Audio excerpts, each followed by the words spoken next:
Hello, this is the story edit of Dorothy Parker's Good Souls. All around us, there exists a race of curious creatures. Outwardly, they have no strangeness. They can even be mistaken for humans. Yet between them and the rest of the civilized world, there is an impassable barrier.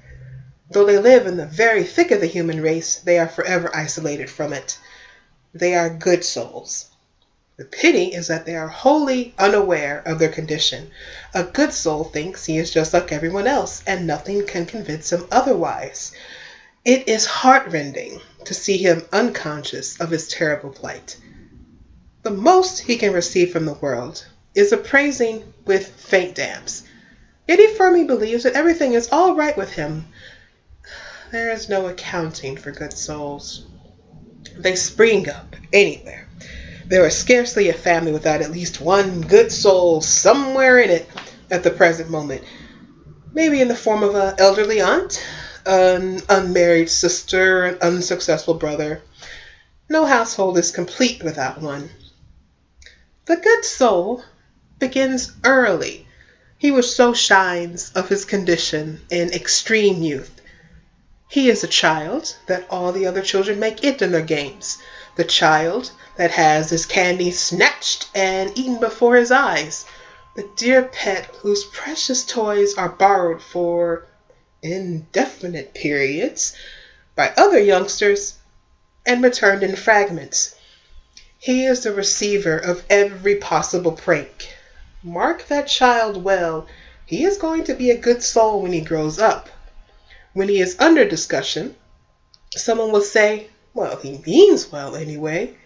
That settles it. For him, that is the end. Those words have branded him with the mark of his fate. He is now a full-fledged good soul.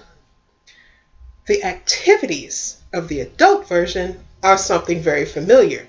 When you are ill, it is the good soul who rushes to your bedside with your least favorite food that you have hated from infancy. It is the good souls who smooth out your pillow when you have made it to your liking, who creak about the room on noisy tiptoe, who tenderly lay on your brow cloths that drip down your neck. It is they who ask every other minute, "Isn't there something they can do for you?" It is they who, at great personal sacrifice, spend long hours sitting beside your bed, reading aloud from tired old books, or chat cozily about how the city's dying at an alarming rate. In health as in illness, they are always right there, ready to befriend you. The moment you sit down, they are sure you aren't comfortable in that chair and insist on changing places.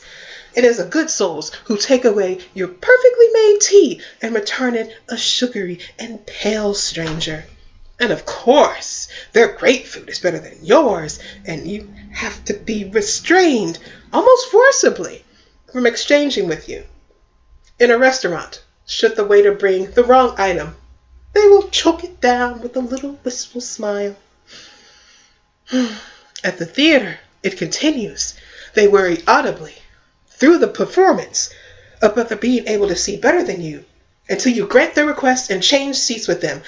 If by doing so they can bring a little discomfort on themselves, then their happiness is complete. To feel the warming glow of martyrdom is all they ask of life. Good souls are precise in their observation of little ceremonies. They never fail to remember birthdays, complete with a little gift, even if you have forgotten theirs for years.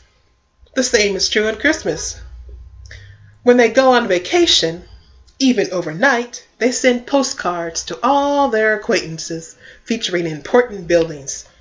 Closer friends will get a local souvenir, something useful of course, such as a thimble, tie, or a tiny dish bearing the city's name. Good souls love occasions. Each has its own ritual. On Mother's Day, one must wear a carnation. On St. Patrick's Day, boutonnieres of shamrocks. On Columbus Day, you can expect a little miniature Italian flag pin. Cards are sent out on Valentine's Day, Arbor Day, and Groundhog Day. They have a genius for discovering the perfect card for each event, often after being researched for hours. Between holidays, a good soul will send little cards or mementos just by way of surprise. By the way, the good soul is keen on surprises. It delights him to drop in unexpectedly on his friends. Who has not known the joy of an evening when some good soul just pops in for a surprise? It is particularly effective when the number of guests was perfect for 2 tables of bridge. That means the good soul must say at intervals, distraught over causing so much inconvenience and apologizing constantly during the evening. Perhaps the most pleasant role of the good soul is that of advice giver. He loves to take people aside and have serious little talks, all for their own good, of course. He thinks it only right to point out faults or bad habits which are perhaps growing unconsciously. He goes home and writes long, intricate letters saying the same thing. The good souls will doubtless gain their reward in heaven, but on earth they have a rough deal. The most hideous outrages are thrown to good souls. Oh, he won't mind, people say. He's a good soul. When good souls give a party, people who have accepted weeks in advance call up at the last second and say, I have an earlier engagement. Other people, invited to all sorts of events, not including the good soul, of course, waves a cheery goodbye in hopes that they will have a good time. His is the most uncomfortable seat in the car. He is the one to ride backwards on the train. He is the one who's always chosen to solicit subscriptions and make up the difference. People borrow his money, steal his servants, lose his golf balls, use him as an errand boy, leave him whenever something slightly more interesting comes along, and carry it all off with the slogan, oh, he won't mind, he's a good soul. And that's just it. Good souls never mind. After each mishap, they are even more cheerful, forgiving, and virtuous than they ever were before. There is no keeping them down. They always come back with little gifts, words of advice, and hopes to be of service, always anxious for more. Yes, there can be no doubt the reward will come to them in the next world. More is a pity that they are not now enjoying it. Thank you.